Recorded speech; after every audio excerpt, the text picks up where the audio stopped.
Paz de Deus, meus irmãos. Meu nome é Wellington, sou da cidade de São Bernardo do Campo, ABC Paulista, estado de São Paulo. E o Senhor tem tocado com bugio no meu coração a compartilhar com vocês um testemunho que o Senhor tem me tocado desde a época da pandemia para ter compartilhado, porque sem podermos estar presentes no culto, sem ouvir os grandes testemunhos, as obras, as maravilhas que Deus operava e opera no nosso meio, eu senti de compartilhar, mandar, mas por omissão não mandei na época. Mas hoje, ouvindo um testemunho aqui, o Senhor tocou no meu coração. Conta esse testemunho, que às vezes na igreja nós não temos tempo para contar, para não tomar o tempo de todo o testemunho, mas o Senhor assim o preparou. Então vamos lá.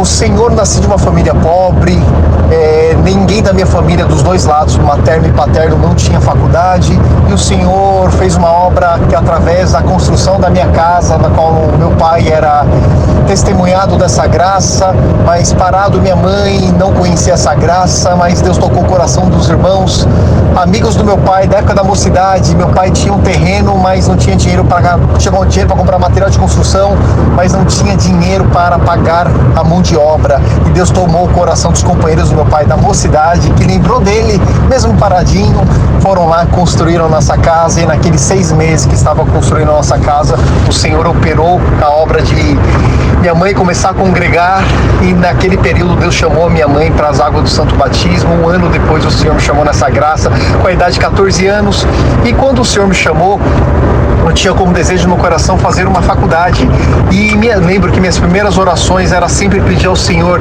que o Senhor dispensasse para mim inteligência, sabedoria do céu, e eu pedia muito para Deus sabedoria, porque está escrito no livro de Salmos, né? Pedir sabedoria a Deus, que Ele dá com abundância, tanto nos livros dos Provérbios, de Salmos, como o Senhor Jesus Cristo mesmo falou, quem pedir sabedoria, Deus dá com abundância.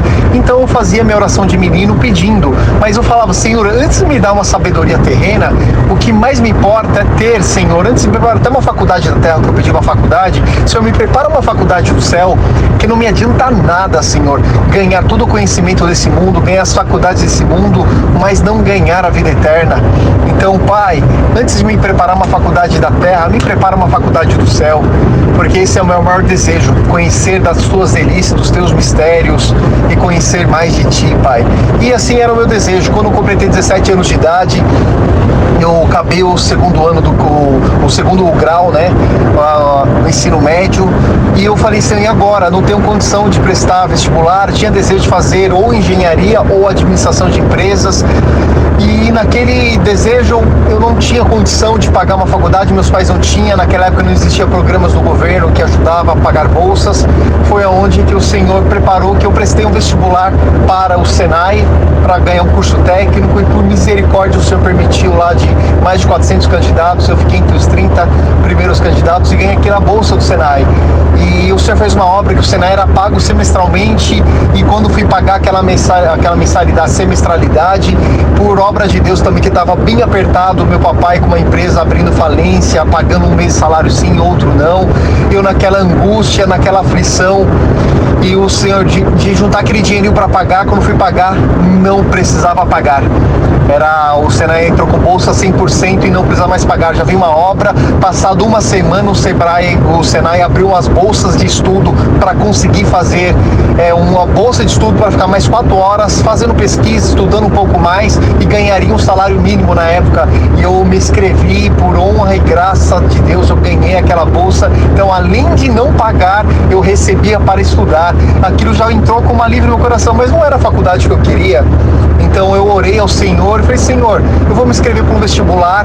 O desejo era fazer engenharia, escrevi para um vestibular de uma engenharia de uma escola militar, era bem concorrida, e naquilo que eu me inscrevi para aquele vestibular, passou um mês, encontrei com uma irmãzinha, aquela irmãzinha: Wellington, tô indo fazer agora o vestibular na faculdade lá em São Caetano, e lá tá dando bolsas do governo, e essas bolsas do governo, em contrapartida, você tem que trabalhar de sábado e domingo. e se você ganha essa bolsa, você trabalha de sábado e domingo para o governo nas escolas do estado e automaticamente eles pagam a sua faculdade. Eu falei, santo Deus. Ele falou, só tem um problema, hoje é o último dia de inscrição, eu me inscrevi ontem e hoje já estou fazendo vestibular, então se você quer, você tem que ir hoje fazer inscrição e amanhã você faz o vestibular. Então eu cancelei o compromisso que eu tinha, corri lá para a faculdade, fiz minha inscrição para o vestibular e no outro dia eu fiz a inscrição. E naquilo que eu fiz a inscrição para entrar na faculdade, fiz o vestibular, eu fui viajar. Peguei uns companheiros moços que gostavam de fazer visitas, fazer viagens para servir a Deus. Fui para o estado de Minas Gerais e eu fiquei triste porque o vestibular foi muito, muito difícil. Pelo meu conhecimento de escola pública, eu vi que não consegui responder com claridade todas as perguntas. Para mim não tinha passado, mas para minhas surpresas, 20 dias depois daquele vestibular veio o resultado. Minha mamãe me ligou, falou, filho, corre para cá que amanhã é o último dia para você se inscrever na faculdade que você ganhou 100% de bolsa para fazer administração de empresas. Irmandade, e eu fui. De manhã fazia a faculdade de administração, à tarde e à noite fazia Senai, e o Senhor preparou que eu estudava e ganhava para estudar. Com o dinheiro que eu ganhava, ajudava a pagar as conduções e pagar os lanchinhos para poder comer nesse período de estudo. E quando os 2 anos que se passaram na faculdade, eu concluí o curso técnico,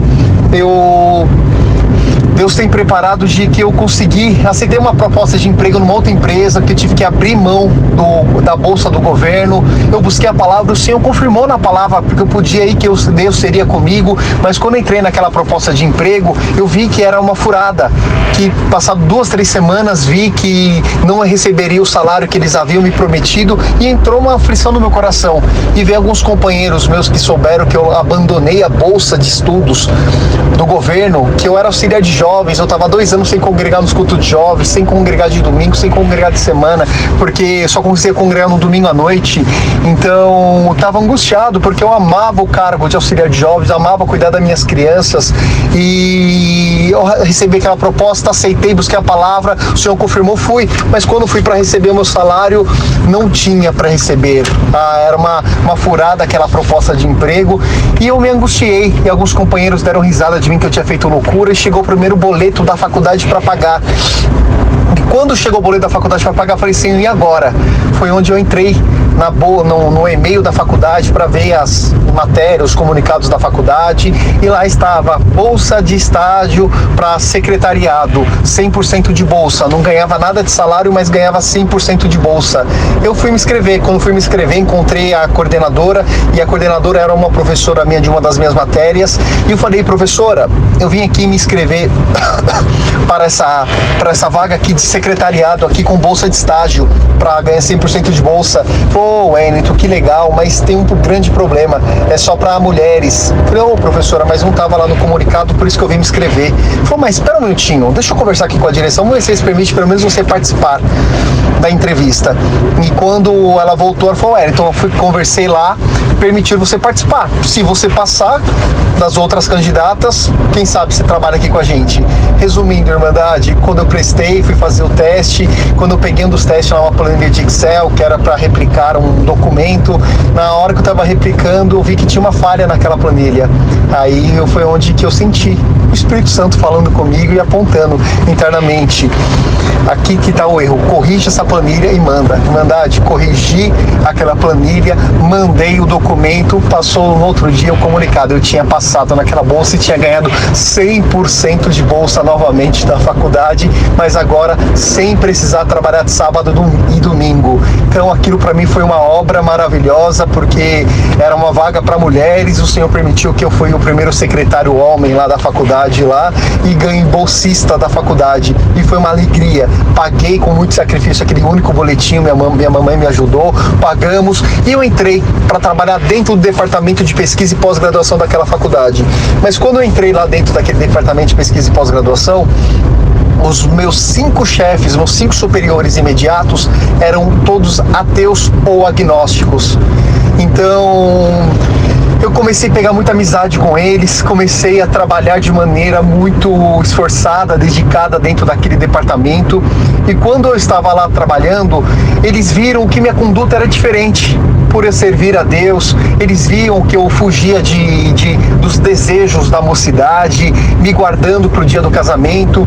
E eu acabei pegando amizade uma amizade muito íntima com o meu chefe maior, que era o professor doutor em filosofia, que era responsável pelo meu departamento, Dr. Marcos, grande homem, que eu oro até hoje pela alma desse homem, que eu tenho um carinho enorme e tenho certeza que um dia o Senhor irá operar uma obra e concluir uma obra naquela alma.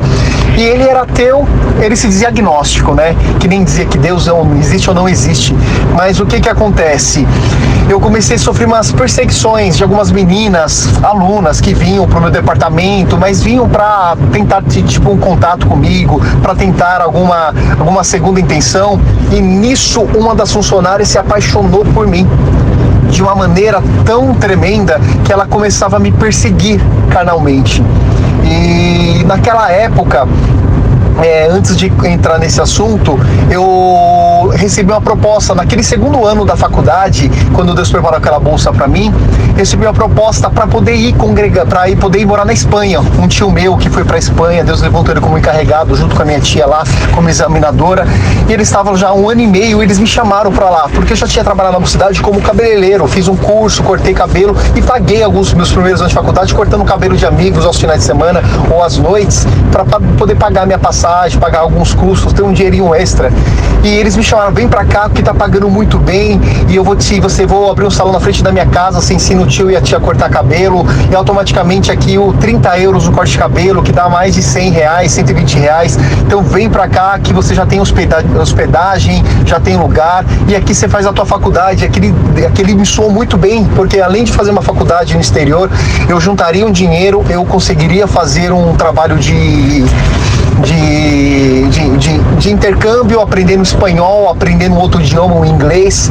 Então, para mim, aqui eu sou muito bem, mas eu fui buscar a palavra. E quando eu fui buscar a palavra, eu fui na comum congregação do meu vovô, saudoso irmão Natal, aqui na cidade de Diadema, Transilvânia. E quando eu cheguei lá para ouvir a palavra, todo contente, meu pai trabalhava numa empresa aérea que não pagava passagem internacional, aliás, pagava apenas 10% do custo do valor da passagem internacional. Então, todos os caminhos preparados. E quando eu fui buscar a palavra, cheguei lá, eram 2 anciães, era o meu avô e tinha mais um outro irmão lá que era ancião, e tinha os cooperadores. E na hora da palavra, quem dava atendimento era o meu avô, e na palavra era o meu vovô que estava atendendo. E na palavra, uma palavra de assunto geral que eu nem me lembro o título da palavra, mas no meio da palavra ele parou: irmãos, alguém veio buscar a palavra aqui para mudar de país para outro país. Deus manda dizer: não é da minha vontade, eu tenho um propósito e um plano contigo aqui no Brasil. Fique em paz, que eu tenho um plano e um propósito contigo aqui no Brasil.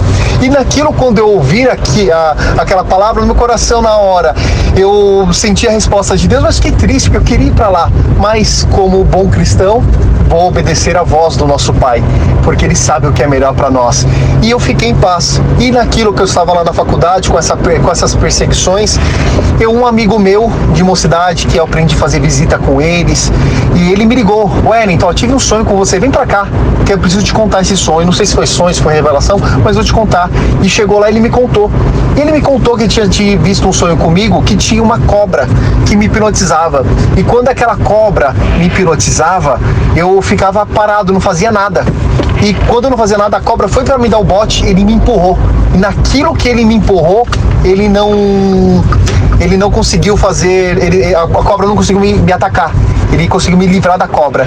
De repente, ele viu que tinha um leão. Eu comecei a andar na estrada de terra e vi um leão. E aquele leão veio para me devorar. Quando aquele leão veio para me devorar, ele simplesmente me cobriu com uma capa, e o leão não conseguiu me achar e não me atacou. E nisso ele acordou do sonho. Nesse que ele acordou do sonho, ele chegou e teve esse sonho e contou pra mim. Falei: então não sei se é sonho, se é revelação, mas senti de te contar. Falei: louvado seja Deus, se for sonho, vai ser esse o sonho. Se for revelação, um dia eu vou entender, porque agora pra mim não faz sentido nenhum. E tudo bem, passou. Isso eu tava na faculdade, esqueci daquele sonho, esqueci daquela parte que aquele moço contou pra mim, aquele meu companheiro de mocidade. E nisso eu fui pro meus dia a dia da faculdade. E naquilo eu comecei a sofrer aquela perseguição carnal. Irmandade, para saber chegar até o ponto de que aquela moça que me perseguia carnalmente na faculdade, ela chegava a ponto de entrar no meu departamento, apagar as luzes quando não tinha mais ninguém, todo mundo já tinha ido embora da faculdade, e naquilo que ela apagava, ela apagava as luzes do meu departamento, fingia que não tinha ninguém, trancava a porta, ela tirava toda a roupa para ter contato comigo carnal. E naquele momento eu falava para ela: você sabe que eu sou um servo de Deus, você sabe que eu me guardo pro dia do casamento, você sabe que nós estamos no horário de trabalho, podemos ser demitidos, e você sabe que você é casada, isso ainda é adultério, para com isso. Mas não, eu te desejo tanto. E naquilo eu clamava o Senhor, e aquelas investidas eram permanentes. Eu ia buscar a palavra, o Senhor não falava nada. E nisso o meu chefe começou a perceber disso, que eu estava sendo perseguido, tentado. E aquela moça era uma moça muito formosa, que os professores tinham muita atração por elas. E nisso os meus chefes ficaram sabendo disso e começaram a questionar minha fé. Falou: Wellington, você acha que se Deus existe, vai se importar que você fica se guardando na época mais importante da tua mocidade, seus 22, 23, 24 anos? Você está deixando de curtir muita coisa por princípios espirituais que você nem sabe se é verdade ou não. E naquilo eu tentava me defender, não conseguia. Um dia eu cheguei para o meu professor e falei: professor, eu me guardo no dia do casamento justamente por causa que está escrito na palavra: não fornicarás. Se guardar, não ter relação sexual antes do casamento, me guardar para minha esposa do casamento. Ele chegou para mim e falou: Wellington, você sabe quem foi João Ferreira de Almeida? Você sabe se a tradução dele está correta? Um dia, se você quiser pegar a Bíblia comigo, pega ela no original, pega no grego, no hebraico. Hebraico eu não sei, mas grego eu sei. Vamos ler junto. Vai saber se a tradução dele está errada e você está tendo princípios de vida que está te limitando a ter prazeres aqui nessa terra. E irmandade, conforme ele falava aquilo para mim, eu tentava me defender com a palavra, e nem com a palavra eu conseguia me defender. Ele me colocou temas que eu nunca tinha parado para estudar, para analisar e pensar. E quando eu chegava na igreja para buscar a palavra, o Senhor não falava nada, tanto da perseguição carnal, tanto como a parte que ele me questionava sobre a descrer da existência de Deus, descrer das escrituras sagradas. E naquilo eu comecei a entrar em parafuso, em confusão. E eu comecei a fazer orações que eu nem orava mais com Deus, porque como eu não tinha resposta da igreja, das palavras, eu comecei a ficar totalmente perdido e fiquei angustiado e comecei a ficar totalmente irmandade. Era uma sensação muito estranha. E quando ele começou a entrar uma prova de ateísmo, de um agnosticismo dentro do meu coração, eu começava a ajoelhar e começava a falar comigo mesmo. E aquela angústia, uma opressão, é como se tivesse alguém 24 horas apertando o meu peito. Um silêncio de Deus por 3, 6 meses, 1 ano, e aquilo me angustiava. Era aquela perseguição carnal, e era aquela labuta que eu não conseguia me defender. Mas naquilo entrou uma coisa no meu coração: pode ser um teste de Deus. E naquele tempo eu comecei a pesquisar quem foi João Ferreira de Almeida, da onde veio a tradução da nossa Bíblia, se a Bíblia que nós temos hoje ela é confiável, se ela foi adulterada por pastores, se ela foi adulterada pela Igreja Católica, se ela foi adulterada no começo da história. E conforme eu ia estudando mais para me tornar descrente, conforme eu pesquisava mais na razão, eu via que tinha mais fundamento para acreditar.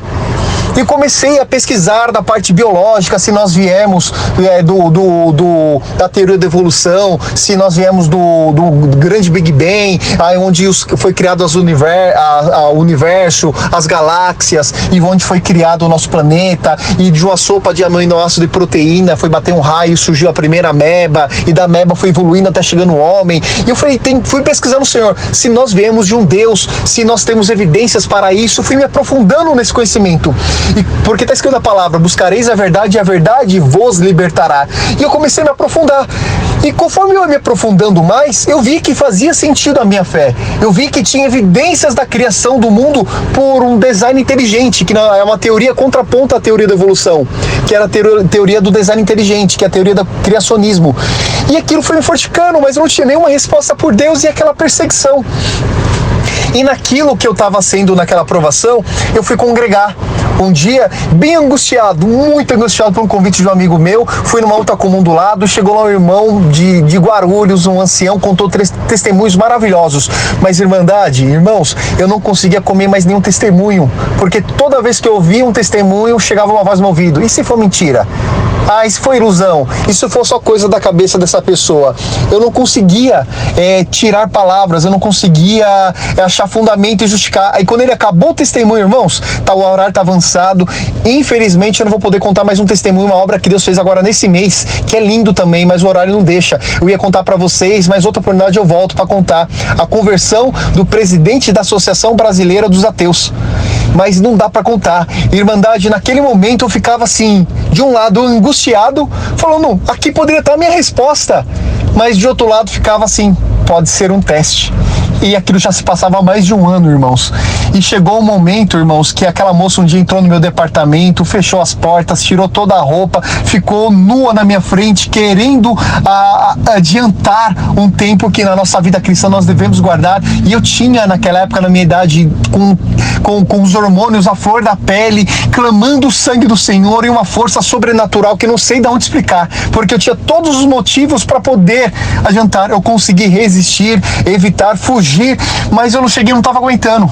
Eu estava no final do meu 4º ano da faculdade, apresentando o meu TCC, preparando o TCC para apresentação, e aquela prova já para quase 2 anos de silêncio. A última palavra que eu me lembro foi a palavra na boca do meu vovô, falando com a minha alma, e eu já não aguentando. Meus companheiros, Wellington, vamos para final de semana para Cabriúva, e vamos passar um domingo o dia inteiro, 3 cultos em Cabriúva. E nós sabíamos que naquela época Cabriúva era um lugar onde tinha cultos com muita manifestação do Espírito Santo, com muita eloquência. Eu falei, oxalá que lá seja o caminho onde o Senhor vai falar com a minha alma, vai me dar uma resposta, uma saída, porque eu não consigo me esquivar, responder os meus chefes, não consigo, já não estou quase existindo essa aprovação. Chegou lá, nos 3 cultos, nada. O Senhor não falou nada comigo no culto de jovens, no ensaio regional à tarde, nem no culto à noite.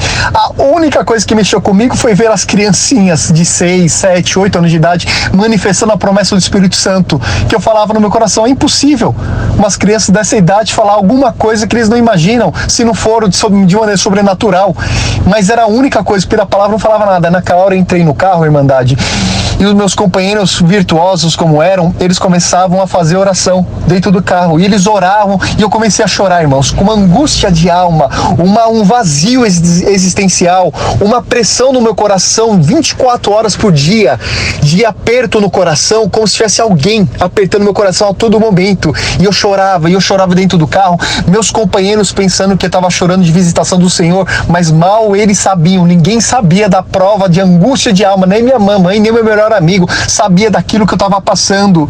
E aquilo, eu voltei, cheguei em casa, era quase meia-noite, eu subi na laje da minha casa que estava em construção, no 2º andar, e cheguei lá e comecei a conversar com Deus. Falei, Deus, se tu existe, se revela para mim, se mostra para mim, porque eu não tô aguentando, Deus, eu não tô aguentando, eu vou entregar os pontos, porque é o silêncio absoluto, que eu não sei da tua existência, Irmandade. Naquele momento meu pai aparece, me vê lá em cima da laje na chuva e fala, ei, meu filho, o que você tá fazendo aí em cima? Tá ficando louco? Desce daí. E nisso ele saiu. Naquele momento eu fui para um canto, falei, Deus, tá vendo? Se tu existe, até meu pai tá me chamando de louco, pai.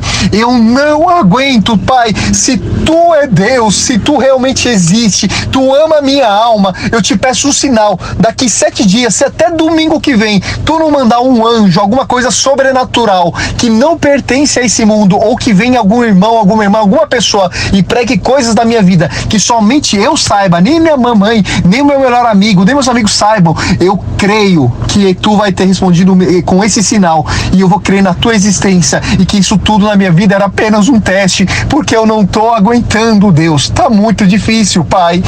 E naquele momento eu desci, fui para quarto, dormi. Chegou aquela semana, apresentei o meu TCC, passei, por misericórdia, o Senhor me fez passar com nota máxima junto com meus colegas de sala, terminei minha faculdade, e naquele mês minha faculdade tinha sido vendida para o grupo Anhanguera Educacional. Minha faculdade, naquele momento, como a Anhanguera tinha uma política salarial menor do que na minha faculdade, então dos meus 5 chefes, mandou 3 embora, só deixaram os 2 piores. E dos 2 secretários que tinha no meu departamento, eu e outra menina, mandaram a menina embora e ficou eu com aqueles 2 chefes. E o que acontece? Apresentei meu TCC aquela semana, uma semana normal, chegou sexta-feira à noite, eu tava na rua com meus amigos na frente de casa, metade dos amigos eram da igreja, a outra metade dos amigos eram amigos do mundo, e naquilo conversando, com alguns contando piada, contando casos do dia a dia, da semana, de repente metade falou, vamos lá na Robert Kennedy, é uma rua onde tem muito barzinho, onde tem a juventude vai pra lá, pra poder paquerar, ter namoro, e um companheiro meu falou que da igreja, falou, não, Wellington, tem lá na casa do Diógenes, nosso companheiro, nosso amigo, tem um irmão que atende culto em presídio, diz que ele tem um dom bonito, que é muito engraçado, vamos lá. Aí nisso, aqueles que quiseram ir pro mundo paquerar foram, e eu, meu irmão e mais 5 amigos que são da igreja, fomos na casa desse amigo.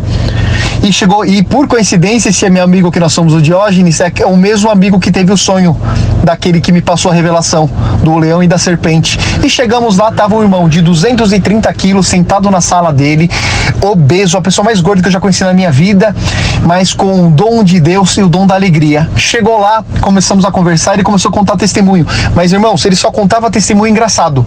Mas nós íamos, eu e meus amigos chorávamos de dar risada. Mas aquilo veio só com um pequeno alívio para mim, para esquecer a minha angústia, mas não era o que eu queria. Eu queria ouvir testemunhos que pudesse realmente ser impactantes, mas não, eu ri. Aquilo, minha alma ficou leve, mas quando olhamos no relógio já dá quase 11 horas, o pessoal, vamos embora que já tá tarde. Vamos orar ao Senhor para que... Vamos embora porque senão tá muito tarde. Aí na hora de hoje, não, vamos orar. Aí nós falamos, irmão, abre a oração para nós. Aí o irmão, aquele irmão gordão, o beijo, ele chegou, não, abre a situação, eu tenho trombose nas duas pernas, não consigo muito ficar de pé, eu não consigo nem quase levantar de sofá. Não, irmão, nós te ajuda a levantar. Nós demos a mão para ele, 2 moços de cada lado, puxamos ele, e na hora que ele levantou, ele, Deus seja louvado, fechou os olhos, veio na minha direção e apontou no meu peito. Falou, filhinho, eu não te conheço, não sei nada da tua vida, mas não sei porque eu tô vendo chantilly, eu tô vendo morango. Nossa, eu tô comendo um bolo de morango tão delicioso. Tua mamãe, né? Confeiteira, baixinha, bate aqui no meu queixo, cabelo liso, comprido. Vejo ela trabalhando numa cozinha toda branquinha. Naquela hora ele falou da minha mamãe, que é confeiteira. Naquele dia ela tava fazendo um bolo de casamento de 30 quilos de morango. E naquilo sim, eu fiquei um pouco assustado, mas eu falei, opa, o Diógenes sabe, o Diógenes contou pra ele, e ele tá, opa, e aquele lado, aquela voz do inimigo no meu ouvido, tentando me trazer aquela descrença. E naquele momento, eu falei, filho, mas não é isso que te angustia, não. Eu tô entrando na tua faculdade, na administração das empresas, gestão dos negócios, eu tô entrando na tua faculdade. Eu subo umas escadas, eu entro no corredor à direita, comprido, vou até o final, entro na última sala à direita e sento de frente a um computador. Irmãos, naquela hora ele pregou o caminho que eu fazia para entrar no meu departamento, no meu escritório, na minha mesa de trabalho. Aquilo me assustou, que minha mamãe, nem meus irmãos, ninguém, nem meu parente, nem meus amigos nunca tinham ido na minha faculdade, não sabiam onde eu trabalhava. Naquilo me assustou. Ele falou, filho, você está passando por um propósito lá, que é um propósito que ainda não posso te falar, mas tem tudo um propósito debaixo do céu. Mas agora Deus me leva para tua casa, um portãozinho preto, desço de frente de uma sala. Quando eu entro nessa sala, eu vejo um homem sentado no sofá, na frente da televisão. Teu papai, né? Bermudão, camiseta regata, assistindo uma televisão. Com uma latinha na mão. Ele adora uma braminha, né? Naquele momento ele falou, até a marca de cerveja que meu pai gostava. Eu comecei a chorar. E naquele comecei a chorar, ele pegou e falou, ele pega aquela moto, o seu papai sai pela rua. Espírito de menino, de moleque, né? Mas é o coração dele aqui na minha mão, meu filho. E começou a pregar mais algumas coisas pra mim, apontou pro meu irmão, apertou pros meus companheiros, começou a rasgar a vida de todos meus amigos, chorando. Eu chorei, meus amigos todos chorando. Foi uma visitação espiritual no qual nunca tinha visto antes. Aí quando acabou aquela visita, todo mundo perplexo, abismado do que tinha acontecido. E eu cheguei pro meu companheiro, Daniel, o que é isso que aconteceu com o teu irmão? Que ele falou, apontou pro seu irmão remédio azul, vermelho, amarelo, ele se espichando na barriga da tua mãe. Falei, você não sabe não? Eu falei, o quê? Você não sabia? O Marquinhos, ele tinha ataque epilético na barriga da minha mãe, que se entortava e minha mãe gemia de dor desde a barriga. Até os 4 anos de idade, ele tinha de 2 a 5, 8 convulsões por dia. E minha mãe não aguentava mais aquela prova. E um dia ela foi congregar, o Senhor mandou uma palavra que naquela noite haveria, o choro poderia durar uma noite, mas a alegria veio pela manhã. Ela chegou em casa, ela pegou os remédios e jogou fora. Jogou na privada, deu descarga. Resumindo, nunca mais ele teve um ataque epilético. Deus libertou meu irmão da epilepsia. Então era o da revelação e eu não sabia. Aí eu compartilhei com eles o sinal que eu tinha pedido para Deus e aquilo foi o sinal que eu pedi para Deus. Aí quando chegou, fui pra semana na faculdade, aquela pressão que tava no meu peito já tinha diminuído, mas não tinha concluído. Eu falei, não entendi, Senhor, o sinal que eu pedi Aconteceu, mas ainda não tô 100% liberto. O que tá faltando? Quando chegou naquela semana, na quarta-feira, no trabalho, chegam meus chefes e falam: Wellington, tô passando aqui para comunicar você que a Anhanguera acabou de nos dispensar. A faculdade acabou de mandar eu e o professor Tarcísio, como nós imaginávamos, e agora à tarde nós vamos preparar nossas coisas, nós vamos sair daqui 5 horas da tarde, quando acabar seu expediente você vai sair com a gente. Gostamos muito de você, então vamos sair para tomar uma Coca-Cola, comer uma porção de batata, tomar alguma coisinha e automaticamente despedir de você, que vai ficar aqui na sua faculdade. E naquilo, eu preparei o dia de expediente normal, e quando chegou na hora da tarde, nós fomos lá para uma lanchonete lá na Avenida Goiás, e quando nós estávamos sentados lá, conversando, eles, para vocês terem ideia, o meu chefe superior máximo, doutor em filosofia pela USP, é um cara muito inteligente, muito caridoso, mas agnóstico. O outro era ateu declarado, anarquista, e ele gostava de falar para mim, contar para os amigos, professores, que ele adorava sair com a aluna casada, porque saía, fazia o que tinha que fazer carnalmente, a outra pessoa não cobrava relacionamento, e era a melhor forma de relacionamento carnal que ele tinha, e ele falava aquilo com orgulho, até saindo com alunas casadas, e eram os dois homens que estavam na minha frente naquele momento, doutores da lei, doutores da terra, do estudo, de conhecimento. E naquele momento, quando nós sentamos para conversar, eles falaram: Wellington, pelo amor de Deus, se você vai ficar naquela faculdade, por favor, Wellington, você vai ficar nessa faculdade, entra em contato carnal com aquela menina, ela é linda, ela é fantástica, tem um corpo fenomenal, vai pra nós e depois conta pra nós como foi, porque você tá rejeitando toda a tua mocidade, rejeitando todos os prazeres por troca de princípios espirituais que você nem sabe se é verdade. Naquele momento o Espírito Santo tomou minha boca e falou: professor Marcos, professor Tarcísio, eu vou contar pra vocês o que aconteceu comigo, mas antes de contar pra vocês o que aconteceu comigo, eu vou falar pra vocês: vocês acham que eu trabalhei no departamento de pesquisa e pós-graduação com vocês nesses 4 anos? Vocês acham que eu nunca parei para questionar minha fé? Nunca parei para estudar e entender de onde eu venho? Então, todo esse tempo que eu estive com vocês me questionaram em várias coisas, e nisso que eu comecei a questionar, eu cheguei e comecei a pesquisar e me aprofundar, de saber se a Bíblia que nós temos hoje ela é confiável. E nisso eu falei para eles: professor, só para vocês terem ideia, o Novo Testamento, que fundamenta a nossa fé cristã, ela a Bíblia Sagrada, ela tem o Novo Testamento tem 5.686 cópias espalhadas pelo mundo inteiro, em bibliotecas particulares e bibliotecas públicas. E se a Igreja Católica ou qualquer outra instituição religiosa fosse alterar, ela teria que pegar, se ela tivesse em mão 2.000 cópias, ela teria que pegar as outras 3.686 cópias e alterar. Então é impossível ter se alterado o texto do Novo Testamento. O que nós temos hoje em mão não é nenhum original, são tudo cópia das cópias, mas era costume do povo hebraico, do povo hebreu, dos judeus, fazer cópias e mandar pelas sinagogas, pelas igrejas, para que pudesse se comunicar aquelas cartas, que era o meio do apóstolo Paulo, dos apóstolos, de se comunicarem naquela época. Então hoje o Novo Testamento tem 99,5% de confiança literária do original. E a Bíblia que nós temos hoje, João Ferreira de Almeida, que era um jovem que se converteu ao protestantismo aos 13 anos de idade, e que ele, na sua juventude, foi fazer uma missão missionária para a Holanda. Ele viu que não tinha já a Bíblia traduzida para o alemão, para o inglês, mas não tinha para o português, e ele traduziu para o português. Mas a Bíblia que nós temos hoje, traduzida com homenagem a João Ferreira de Almeida, ela já passou por várias edições, e cada edição, revisão, é um conjunto de teólogos com conhecimento em outros idiomas, em grego, hebraico e aramaico, que fazem a tradução e corrigem. O que eles entram em comum é o que vem para a nossa palavra. Então a nossa tradução é uma das traduções mais fiéis possíveis. Mas se quiser, vai ler no original, mas você vai ver que a tradução bate. Pequenas mudanças. Então hoje a Bíblia Sagrada tem 99,5% de confiança com conteúdo histórico, com conteúdo original. Então ela é confiável, e é aqui que fundamenta a minha fé. Esse 0,5% é de ponto de interrogação, exclamação, vírgulas, que não muda nada, nenhum dogma religioso. Agora eu vou falar para vocês agora sobre condutas de vida. Aí comecei a falar para eles, por exemplo, da parte científica, só para os irmãos ter até isso aqui. Eu vou entrar no próximo testemunho que foi resultado disso, mas eu entrei com o fundamento da onde nós surgimos, se nossa vida foi criada do nada ou um ser inteligente criou. Nisso eu falei, agora eu vou botar a minha família materna e paterna. Minha família paterna serve a Deus nessa igreja no qual eu vou, com princípios cristãos, religiosos. A minha outra família é uma família católica, mas não praticante, então não tem religião nenhuma.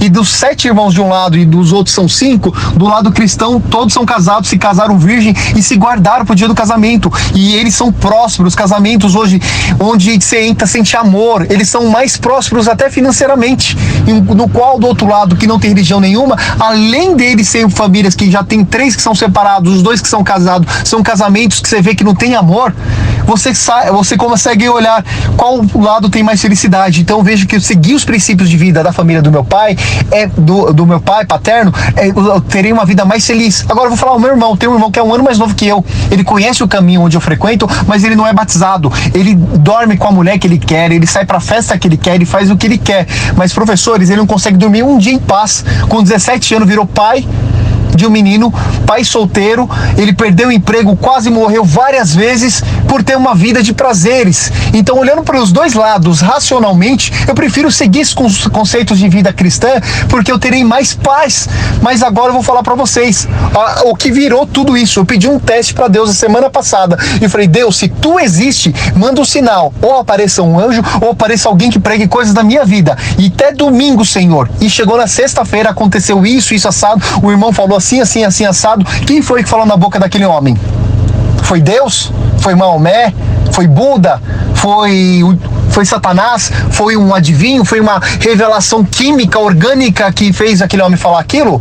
Eu pedi um sinal pro meu Deus, o Deus da Bíblia, o Deus Pai de Jesus Cristo. E o sinal que eu pedi a ele se revelou e falou assim, assado. Então, professores, eu te pergunto, quem foi que falou na boca desse homem? Aí eles, realmente muito forte isso. Então eu falei, professores, por tudo que eu passei com vocês nesses 4 anos de faculdade, tudo que eu tenho aprendido aqui com vocês, eu agradeço muito, porque hoje eu tô saindo dessa faculdade aqui muito mais crente do que quando eu entrei. Naquele momento eles abaixaram a cabeça e falaram, Wellington, nos desculpa, você tem razão.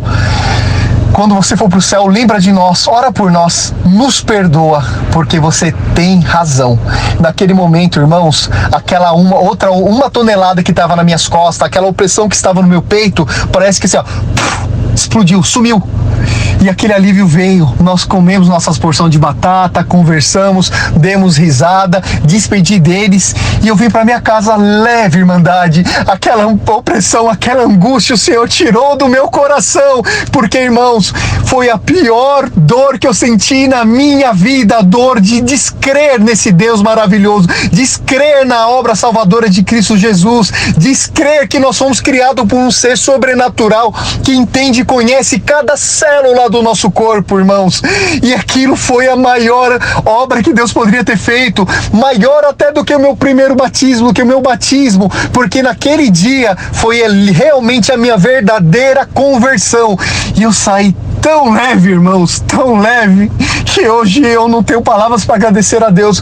Aí eu terminei aquela semana de aula, já tinha acabado. Naquela semana eu recebi na sexta-feira o comunicado que ia ser mudado de campus, que eu sairia daquele campus da faculdade para um outro campus que ficava a 2-3 quilômetros de distância, saindo de frente daquela menina que entrava no meu departamento para me perseguir carnalmente.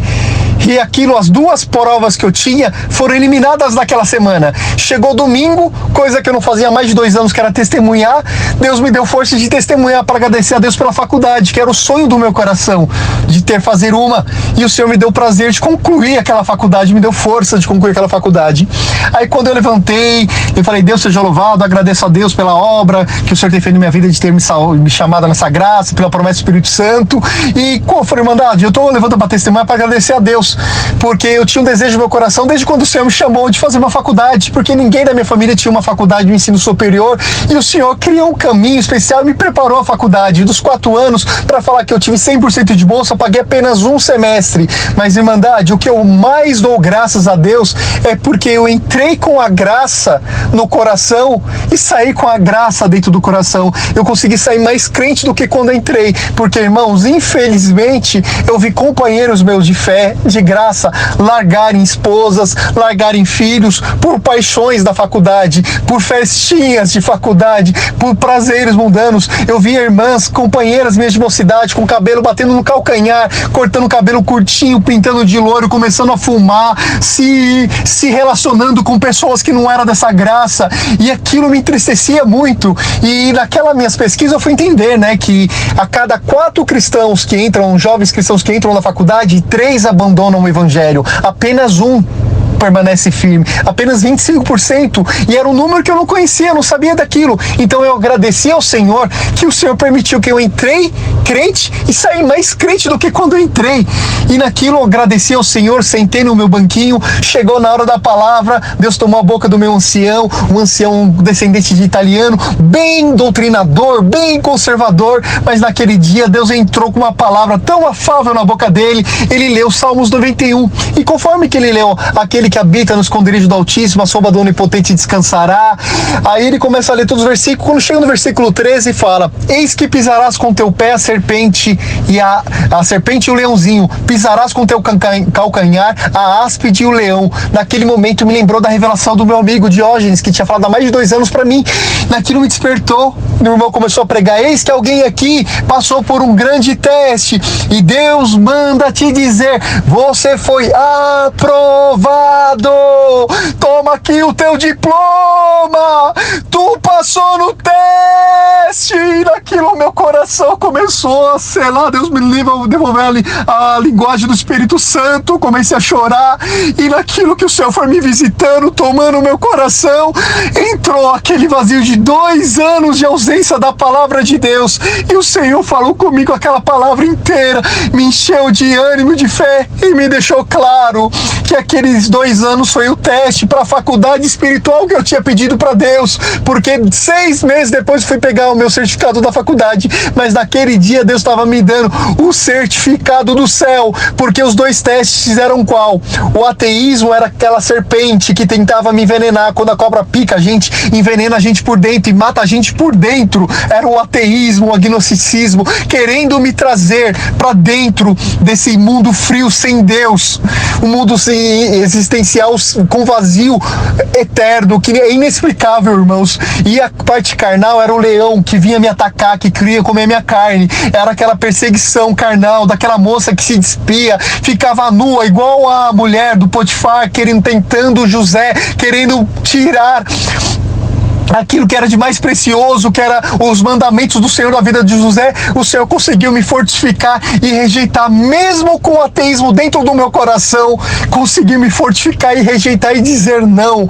Então naquele dia o Senhor me libertou daquela prova espiritual, daquela angústia de alma, daquela prova de ateísmo que batia, martelava por 2 anos da minha vida, e o Senhor me comprazeu de me trazer para uma nova fase espiritual, no qual o meu relacionamento com Deus foi melhorado 10 vezes, 100 vezes mais na terra. Onde eu precisava buscar uma orientação, o Senhor me respondia pela palavra. Onde eu precisava buscar uma resposta, o Senhor falava comigo. Foi onde que, um pouco tempo, 1 ano depois de ser preparado, de eu terminar a faculdade, o Senhor preparou minha pós-graduação, 100% de bolsa novamente, 1 ano e meio de pós-graduação, concluí minha pós-graduação, abri a minha empresa junto com a minha mamãe, uma confeitaria no bairro de São Bernardo do Campo. Deus abençoou, em 1 ano, abri minha segunda unidade da confeitaria, e Deus abençoou de maneira exponencial. E um testemunho que foi fruto dessa obra que Deus preparou e permitiu lá na época da faculdade, que eu passei por essa prova de ateísmo, todos os meus funcionários, metade era cristão da congregação e outra metade não era.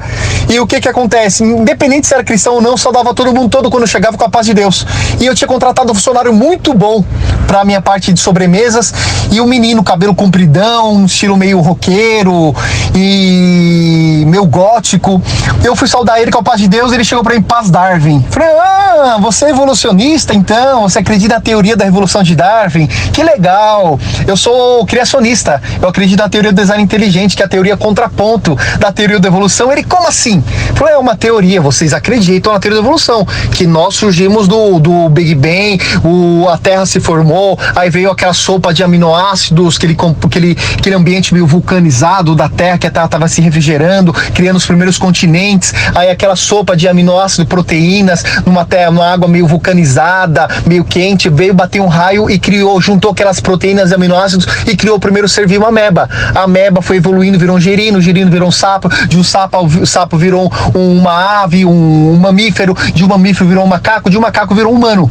Então vocês acreditam que a vida naturalista surgiu desse jeito, é a teoria da evolução. Eu acredito que um ser inteligente pegou e criou a vida pronta, do jeito que ela é. Mas como assim, tal? Falei, eu tenho evidências para isso. Mas, Vitor, eu te dou um teste para você. Eu viro ateu junto contigo, eu viro evolucionista junto contigo. Se você conseguir em uma semana trazer para mim um artigo científico de algum laboratório, de algum cientista, de uma NASA, de qualquer agência que seja, que conseguiu criar uma ameba, um ser vivo, conseguiu pegar material inorgânico e transformar em um material orgânico com vida. Aí eu viro com você darwinista, eu viro com você evolucionista, até ateu contigo. Ele falou, sério? Falei, sério, então vou procurar. Falei, porque não é possível, né, que depois de tantos milhões de anos, agora com tanta ciência que nós temos, os cientistas não têm conseguido criar um ser vivo com tanta tecnologia, que é aminoácido, raio vulcânico, tem que ter muita fé, né, para acreditar nisso, né? Então quero ver agora na ciência. Pode deixar que eu vou trazer um artigo para você. E ele tinha estudado numa escola colegial aqui, que era uma escola que era concursada, era muito bem concorrida aqui, que é a Fundação Salvador Arena, então ele é muito inteligente, um cara bem disciplinado, foi um dos melhores funcionários que eu tive na minha confeitaria. Naquilo passou 3, 4 dias, eu cobrei ele, e aí, Vitor, achou alguma coisa?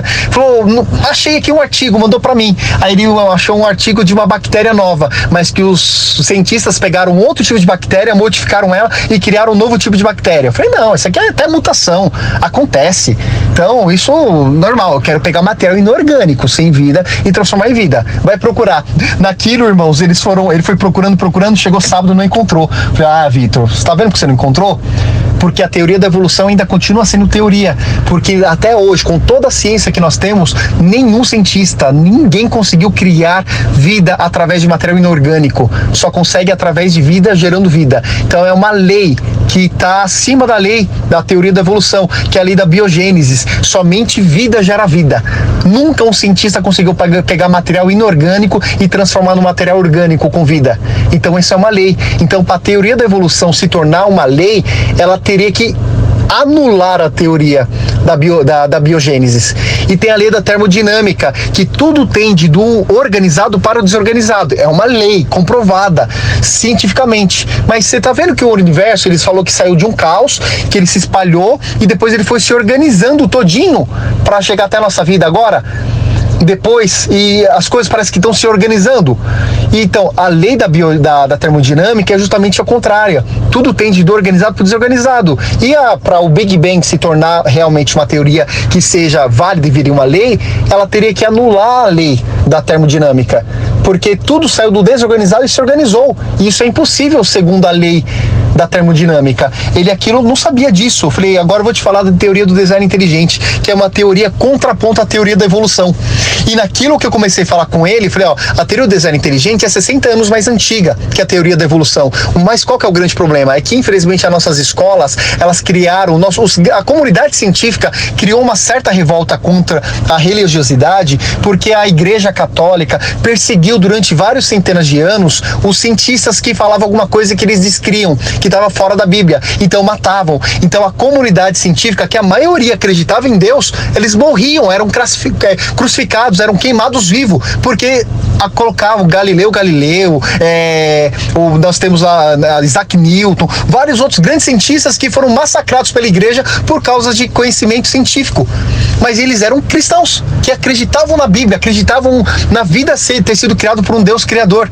Infelizmente, por essa mágoa da comunidade científica, se replicou nas escolas, e na escola só apresentam a teoria da evolução. Eles não apresentam a teoria do design inteligente, e passa para nós, apresenta as duas possibilidades para nós alunos e deixa que nós alunos pesquisemos e tomemos a nossa própria decisão. Mas não, todas as escolas infelizmente tentam formar uma cabeça de darwinismo, de evolucionismo, até de ateísmo na mente de todos nós.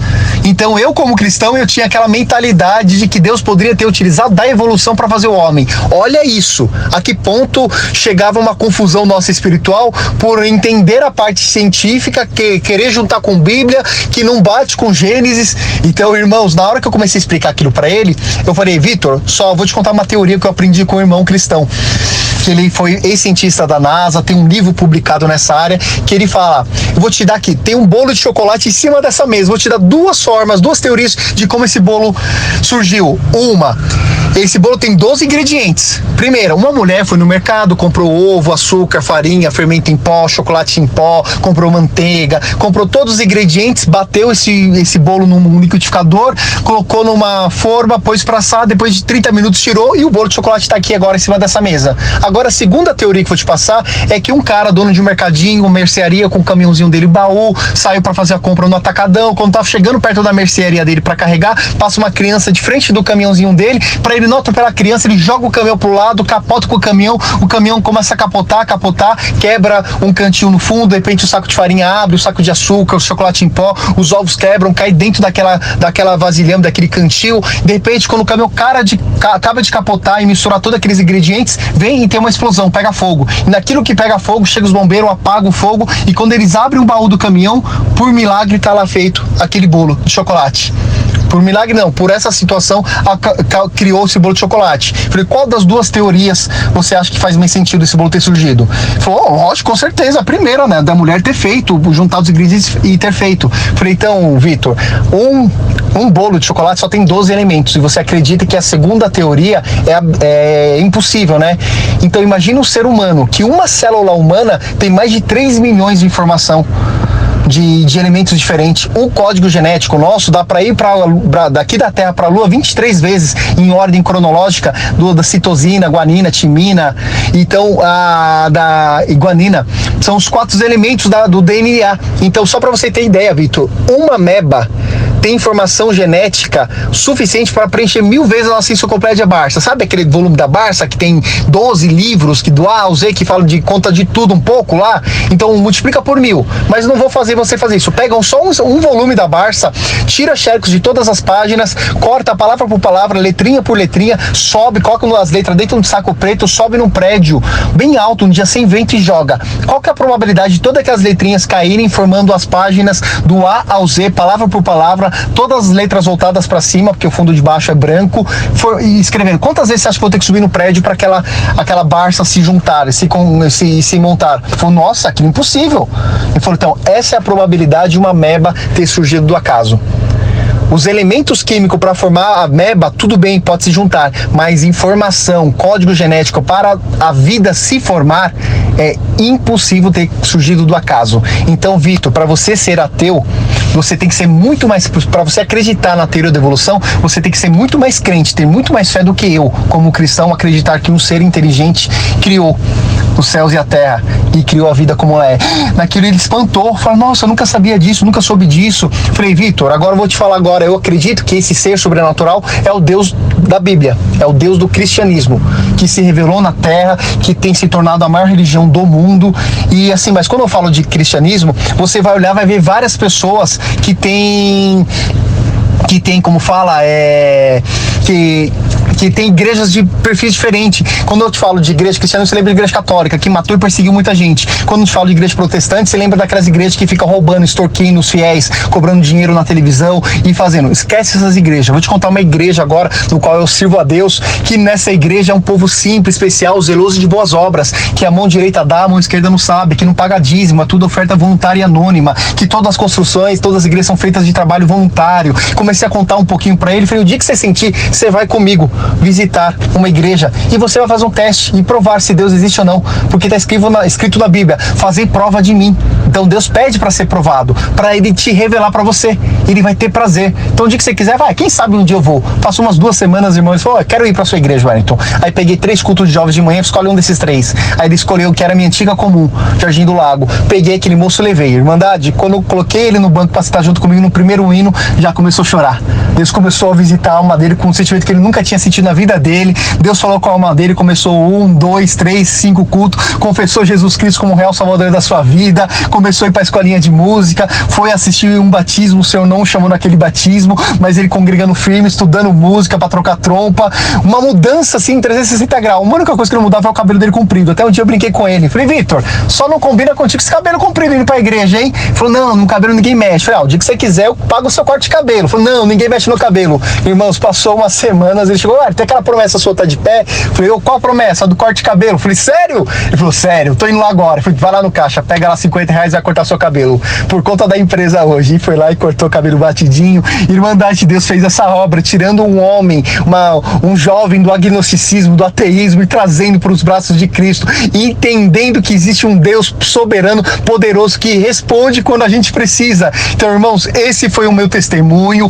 O Senhor tem tocado o meu coração para falar com os ateus, agnósticos que entram no meu caminho, e o Senhor compungiu o meu coração nessa viagem, num carro que eu estou agora, que no interior de São Paulo, para compartilhar esse testemunho, porque eu tenho certeza que Deus está falando com alguém agora, está libertando ele da escravidão do pecado, da escravidão do agnosticismo, do ateísmo, porque você precisa passar por uma nova fase, porque a partir do momento que você entender que um Deus soberano, um Deus que criou tudo e que planejou tudo antes da fundação do mundo, Ele está agora usando desse fraco servo aqui, nesse pequeno testemunho, para dizer que te ama, que Ele é real, que Ele vai operar maravilhas, obras na tua vida, e que esse testemunho chegou na tua vida como sinal de uma resposta, de uma provação que você estava passando. Então, receba na alma esse testemunho. A partir de hoje, tudo se faz novo na tua vida, porque tomou desse fraco servo que não tinha dom nenhum, não tinha nada, para hoje compartilhar essa obra, que onde o Senhor tocou no meu coração de contar, nas poucas igrejas que eu contei esse testemunho, Deus fez obra, Deus respondeu pessoas que estavam angustiadas e os libertou dessa angústia do ateísmo, do agnosticismo, e te revelou um Deus soberano, que Ele gosta de ser provado. Então peça um sinal para Deus, que Ele vai te provar que Ele é real, que Ele te ama e que Ele tem um plano de salvação para a tua alma. Então, irmãos, esse foi o testemunho que Deus tocou no meu coração. Teria muito mais para contar, mas foi isso que o Senhor e o Espírito Santo me compungiu de contar com vocês. Agradeço a Deus por tudo. Deus seja eternamente louvado. Amém. E, irmãos, eu acabei de encerrar o testemunho aqui, mas o Senhor me compungiu só de contar. E só para quem for os moços, moças que estiverem assistindo esse testemunho, ouvindo esse testemunho, saibam que valeu a pena muito, infinitamente, não tenho palavras para agradecer a Deus por ter me guardado na mocidade, que valeu a pena ter se guardado, porque aos 28 anos de idade, o Senhor me preparou uma das suas filhas para ser minha esposa, tirou ela desse mundo do pecado, trouxe para essa graça, me apresentou como esposa aos 28 anos de idade. No dia do meu aniversário, o Senhor preparou o meu casamento, me deu um casal de filhos, Miguel e Micaela, que tem sido força, âncora na minha vida espiritual, e naquilo que eu aprendi, estou frutificando essas crianças para crescer com sabedoria e inteligência, porque está escrito na palavra, aquele que pede sabedoria, Deus dá com abundância, e eu sou testemunha veraz disso. Então, irmãos, vale a pena se guardar nos tempos da mocidade, valeu a pena, me guardei até os 28 anos de idade, e não me arrependo um minuto sequer. Então, se vier alguém zombar de vocês, dar risada e dizer que não vale a pena se guardar no tempo da mocidade, ouve de um lado e deixa sair do outro lado, porque espiritualmente o Senhor te recompensará muito mais do que você imagina. Eu não imaginaria hoje estar na casa que eu tenho, a família que eu tenho, o trabalho, os negócios que eu tenho hoje, tudo fruto de ter me guardado na mocidade. Não que nossa obra possa fazer alguma coisa, mas que o Senhor é um Deus justo, recompensador. Ele tem prazer em ajudar os teus pequenos. Então o Senhor me fez trazer essa parte final somente para concluir esse testemunho para aqueles que são moços, moças, que estão no período da mocidade, para dizer que vale a pena se guardar no tempo da mocidade e aproveita para servir a Deus, buscar, louvar, fazer visita. Porque, irmãos, eu tenho testemunhos aqui da época da minha mocidade que hoje são alicerces, são alimento espiritual que me alimenta até hoje na vida de casado, quase 10 anos de casado. Até hoje eu me alimento das obras da mocidade, que agora na época de casado